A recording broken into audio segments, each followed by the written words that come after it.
Hello everyone, welcome to From the Star Wars Home Video Library. I'm your host Nathan P. Butler. This time we take a look at Star Wars in widescreen in relation to Laserdiscs. Now you might say, boy, you did a lot of coverage on Laserdiscs a while back. What is there left to say? Well, what's left to be said is actually something from Japan. Not in Japanese, I can't speak Japanese, but something actually from Japan. You may recall that there was a misconception, and kind of still is, that the first time you could get Star Wars films from the original trilogy in widescreen in the United States was in this, right? The 1992 Special Letterbox Collector's Edition on VHS that was available through, among other places, the Lucasfilm Company stores, where I got it's the first big purchase I ever really made by ordering something online or over the phone. In this case, over the phone by giving my mom a whole bunch of allowance and saying, please order this for me. It's a great release. I'll give it that. It was not the first time you could get the films in widescreen in the US, though, just the first time on VHS. The first way that you could actually watch the Star Wars original trilogy in widescreen in the United States was actually on Laserdisc. And we've talked about this in previous episodes here, but you had the special widescreen edition of A New Hope, released over here in 1989. This is the CBS Fox edition from '89, stereo extended play here, right? So basically non-time compressed widescreen, a nice release back in '89. A New Hope had a re-release in 1992, essentially the same product, but this was that Fox video version down there at the bottom. Same product otherwise, though. Alongside A New Hope in '89, we had the special widescreen edition of The Empire Strikes Back. And the following year, in 1990, as VHS was getting its first box set, but only in full screen, we had the special widescreen edition of Return of the Jedi. Now, those were a big, big deal. And they wound up being the masters that were then used for that 1992 set that we just looked at. Thing is, though, they were flawed. You may recall that the aspect ratio kept slightly changing because they were trying to cover up Japanese subtitles. And it wouldn't be until 1993's THX digital remastering, which gave us the Definitive Collection Laserdisc set. This is the THX remastered sort of baseline here, created for this in '93, then used for the VHS release and other Laserdisc releases under the THX remastered label in 1995. But until that 1993 set on Laserdisc or 1995, for those trying to watch it on VHS, we had these flawed widescreen versions. Widescreen, so yes, but flawed because they were trying to cover up subtitles. The reason for that was that these were based on masters that came out of Japan, where they were released quite a bit earlier. Japan, where Laserdisc was much bigger than in the United States and stuck around much longer than it did in the United States, well, somewhat longer, I'll give it that. You actually had widescreen editions in 1986 and '87 for Star Wars.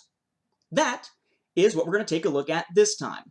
Now, I don't have a complete set of these yet. I've got A New Hope, I've got Return of the Jedi. We're going to look at both of those. Haven't tracked down The Empire Strikes Back yet. I haven't been looking all that long, but I thought, you know what? With The Force Awakens coming up on home video, that's going to bring a lot of attention to Star Wars home video. Let's take a look at it while we can before the hubbub starts, so you can at least get a chance to see them. And if I do get The Empire Strikes Back, well, I'll toss in a supplemental edition at some point to show you what that one looks like. So let's look at the Japanese so-called Special Collection, the original way of getting Star Wars in widescreen. Somewhat imported into the United States, somewhat heavily, not nearly as heavily, for instance, as the 1999, or excuse me, the 2000 Laserdiscs of The Phantom Menace, but some that were imported and what formed the basis of all those widescreen editions up through 1992. We start with A New Hope. Of course, this being a Japanese release, it has one of those obis. Hopefully I'm pronouncing that correctly here. This obi is a little different than the one for The Phantom Menace in that it actually slides on. It's got a top and a bottom, and has a little bitty piece here that actually rests up against the side. So it slides on the side and mostly stays. It says CBS Fox Video at the top, Laserdisc Digital Sound Special Collection, then Japanese, straight down except where it says stereo and has the Laserdisc, or excuse me, Laservision logo and title there. You flip it around, CBS Fox, and it's got images of all 3 covers. Though you'll notice the cover images are basically just like the poster art, the way that a lot of Laserdisc packages look. They don't have that white border that denotes them as special collection. And then that little piece that holds it on is just a product number there, pretty much. As was the case with The Phantom Menace, you'd be easily forgiven for thinking that this is a US release. It's all English on the front, Special Collection CBS Fox, and then Laserdisc or Laservision, again down on the bottom, and that poster art type cover here. You turn it on the side, it says Special Collection Star Wars, has the product number CBS Fox Video. Kind of hard to see there because of the reflection, because it's white. And on the back, got your cast information, description of the film, images from the film. It really only gets into Japanese when you get down at the bottom, and that's a mixture of Japanese and English, though mostly Japanese down here. It is NTSC. We talked about that in a previous episode when we were talking about the Laserdisc for The Phantom Menace. So bear in mind, this could play in an American player. It is NTSC, not PAL. Inside, you'll find, among other things here, a little slip about it. It's all Japanese. Nice pictures, at least, if you speak English, but you won't be able to read it if you don't speak Japanese. Then you have the actual film on 3 discs. This is standard play, CAV, which means about half an hour on each side, but adds features like being able to do freeze frames and whatnot. Those get pulled right out there out the side. Nice covers here. Side 1 and 2, 3 and 4, side 5. You got your information on the back that tells you where each chapter begins, or what they're called, and it does have an English translation underneath the Japanese. So side 1 has a opening, Star Destroyer and Blockade Runner. Then the planet Tatooine, C-3PO and R2-D2. Then Luke Skywalker. Side 2 then has Obi-Wan Kenobi, Jedi Knights. Then Death Star, Grand Moff Tarkin and Lord Darth Vader. Then the Bar of Cantina. Huh? The Bar of Cantina. And Han Solo. Then we have Side 3, the Bar of Cantina. Again, the Bounty Hunter. Then Millennium Falcon, Jump to Hyperspace. Then Destroy of the Planet Alderaan. Not Destruction of the Planet Alderaan, not Destroy the Planet Alderaan, but Destroy of the Planet Alderaan. Probably should have been some quality control to these translations. Then Monster Chess and Lightsaber as 2 words. Then Toward Death Star. Not Toward the Death Star, just Toward Death Star. Side 4, Rescue of Princess Leia. Obi-Wan versus Darth Vader. Escape, Battle against TIE Fighter. Again, no articles, no the, no a, no and, no plural. And then the planet Yavin. More like a moon, but whatever. Unless they're talking about the actual planet Yavin and not talking about Yavin 4, in which case it's accurate. And then side 5, briefing about attack to Death Star. Dogfight and ending. Can I just go back to that chapter 1 there? There's no way someone who actually spoke English was doing these translations. Briefing about attack to, that's T-O, Death Star. What? There are so many things grammatically wrong with that sentence, you would think it was from a Chuck Wendig novel. Ooh, wicked burn on Aftermath. Now the actual discs, when you take them out of here, all pretty much look the same, so we'll just look at the color scheme and whatnot here. You have CBS Fox Video up there in blue, Laservision, NTSC, Special Collection, name of the film over here, side, stereo, digital sound, and so forth. I do like the blue and white color scheme here. And of course it's on the other side. And that goes on across all 5 sides. And then for that final side that doesn't have any content, it's basically just kind of that same scheme there, but no real indication of any content that should let you know that that's the blank side. I would note here, though, as a safety thing, that I like the fact that these actually load from the top, but they load into the bigger case from the side, so they're not all side loading, so if you hold this sideways, the discs are not going to fall out. So that was in 1986, 3 years before that version would hit the United States. In the same year, we saw The Empire Strikes Back. Again, I do not have that one here, but you'll be able to sort of get a sense of what it looks like by A New Hope and Return of the Jedi. Return of the Jedi did follow the next year in 1987. You might say, well, that's not bad. At least there's only a 2-year gap with the United States. No. Remember, in the U.S., it was Empire and A New Hope in 89. You didn't get Return of the Jedi until 1990, so there is still a 3-year gap here. But in 1987, we got Return of the Jedi. I do not have the Obi on this one here, but similar packaging, special collection up at the top, CBS Fox Video, Star Wars, Return of the Jedi, Laser Vision logo on the side. Side has the same kind of thing as in the previous case. Again, information about the cast, information about the film, information that is tech specs that has some English but mostly Japanese down there on the bottom. Again, this is standard play. There are 5 sides across 3 discs to give you the whole film. The discs themselves look effectively the same.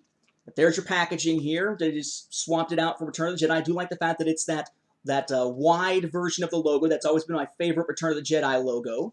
And then as far as the discs themselves, again, same design. Let's check out the chapters.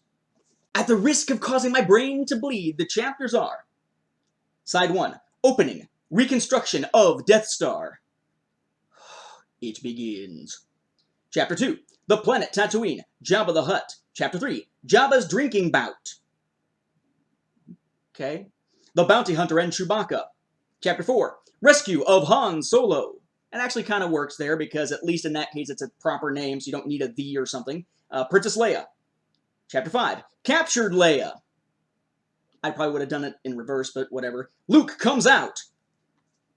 Assuming that means he comes out of hiding or he comes out of his hood, because if it just says Luke comes out, that means something very different these days. Though it would totally explain why in The Force Awakens he's not married, that we know of. Maybe. You know, Mark Hamill did recently say, when someone asked him, could Luke Skywalker be gay? I would argue it's a little bit odd with as much as he was attracted to Leia and Nakari Kellen and others, but he could be gay, he could be bisexual, who really cares? It's about the character, not their sexual orientation. But I do find it interesting that we're presaging this conversation in 1987 with Luke comes out in Japan. Then Fight Against Rancor. That's R-A-N-C-O-R, not Fight Against Rancor as in hatred, which would be great to probably bring in this political season here. Side 2, Battle at the Dune Sea, Sail Barge and Sarlacc. Chapter 2, The Emperor Appears. Chapter 3, Yoda of Dagobah. Not on Dagobah, but Yoda of Dagobah. Okay, cool, that works. Chapter 4, Obi-Wan Kenobi. Who is another Skywalker? Okay, I'll take it. And then Chapter 5, Briefing, Mon Mothma and Admiral Akbar. Side 3, Toward Endor. The Forest of Endor, Speeder Bike Chase. An Ewok named Wicket. See, there they use an "an." And then Ewok Village. Side 4, Leia, another Skywalker. Wow, spoiler alert! Luke meets his father, Vader. Father in quotes, which is interesting. Operation starts. Paplu on speeder bike. The Emperor tempts Luke. A trap. Counterattack. Ewoks attack. And then finally, Side 5, Scoutwalker versus Ewoks, Darth Vader versus Luke. Explosion of Imperial generator. The shield is down. Darth Vader defeats the Emperor. Executor crashes. Anakin Skywalker. Attack to the power regulator. The end of Death Star. And then finally, ending. And then Chapter 8, the scrapbook. The difference between non-panned and scanned version and panned and scanned version. Yes, there is a chapter on this Laserdisc set that explains what we would call today the difference between widescreen and full screen, which was kind of a big deal at the time because people weren't used to watching films with the full aspect ratio and the black bars on top and bottom. Many VHS releases of the time that did that had to give little notices saying that, yes, that is normal. You're supposed to see the black bars on top and bottom. Also in the package, you did have one of those little slips, again, all in Japanese. Only in this case, even bigger!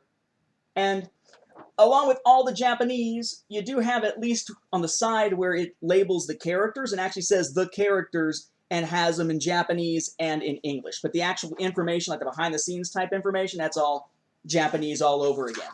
as far as the characters go, it really makes no sense, the choices of which characters they show here.